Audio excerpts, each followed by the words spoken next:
چند ساله داریم نشونه‌هایی می‌بینیم که نشون میده بشر داره وارد مرحله‌ای میشه که قبلا فقط تو فیلم‌های علمی تخیلی دیده بودیم. مرحله‌ای که توش مرگ، حضور، هویت، خاطره و حتی واقعیت معنای جدیدی پیدا میکنه. با زومیکسلند همراه باش تا امروز با یه تکنولوژی فوق‌العاده جذاب آشنا شی. ماجرا از یک تکنولوژی ساده شروع شد، ضبط تصویر و صدا.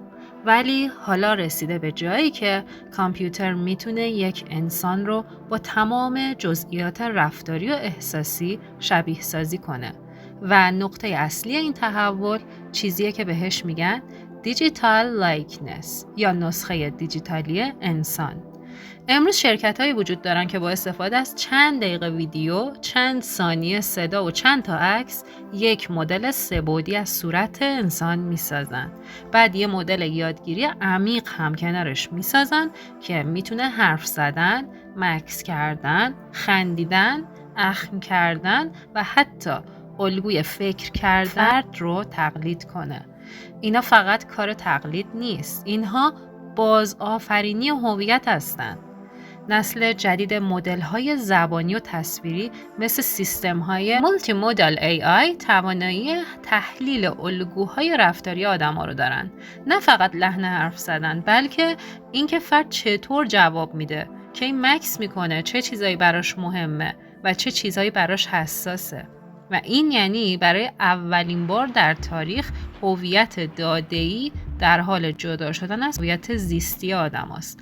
اما این تازه لایه اول ماجراست.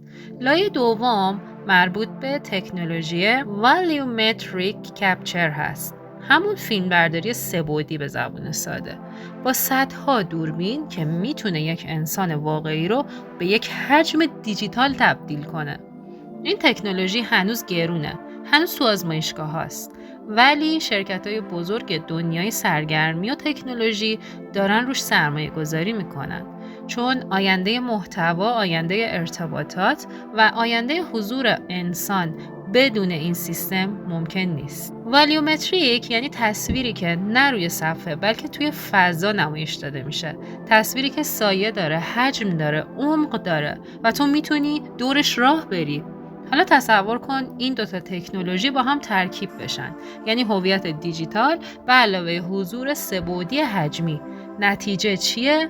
انسان‌هایی که میتونن بعد از مرگ هم حضور داشته باشن، نه به شکل یک عکس یا یادگاری، بلکه به شکل یک نسخه زنده، قابل تعامل و پاسخگو که تو رو میشناسه. اینجا به یه مفهوم جدید میرسیم، هویتی که نه از سلول بلکه از داده ساخته میشه. این نوع هویت میتونه یاد بگیره، میتونه رشد کنه، حتی میتونه رفتارهای جدید بسازه. این یعنی نسخه دیجیتالی یه آدم ممکنه در طول زمان تبدیل به چیزی متفاوت حتی از نسخه اصلیش هم بشه. یه جور شاخصه جدید از شخصیت آدم هست. حالا چرا این اتفاق افتاده؟ چون مدل‌های هوش مصنوعی الان میتونن الگوهایی رو ثبت کنن که حتی ما خودمون ازش خبر نداریم. مدل‌ها میتونن بفهمن تو موقع عصبانیت چطور نفس میکشی، موقع ذوق زدگی چطور جمله میسازی، یا اینکه چطور با چشمات حتی احساستو منتقل میکنی. وقتی این الگوها حفظ بشن، هویت دیجیتالی تو میتونه حتی واکنش‌های احتمالی رو پیش بینی کنه. یعنی اگه یه روز نباشی، نسخه دیجیتالیت میتونه بگه تو احتمالاً در این موقعیت چی میگفتی. این نقطه است که علم وارد مرزهای فلسفه میشه، چون سوال بزرگی ایجاد میشه. آیا این نسخه ها فقط تقلیدن یا یک نوع ادامه واقعی از وجود انسان؟ دانشمندا هم نظر نیستن. بعضیا میگن اینا فقط مدل های آماری هن. بعضیا میگن اینا اولین قدم های آگاهی دیجیتالن.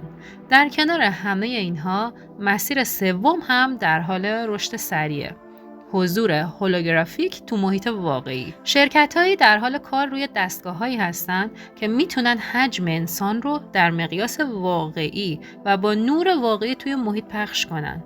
از همین الان نسخه‌های آزمایشیش هم داریم که میتونن یک سخنران رو از هزاران کیلومتر دورتر مثل یک آدم واقعی سر صحنه حاضر کنن. تصور کن چند سال بعد شاید لازم نباشه برای دیدن کسی سفر کنی.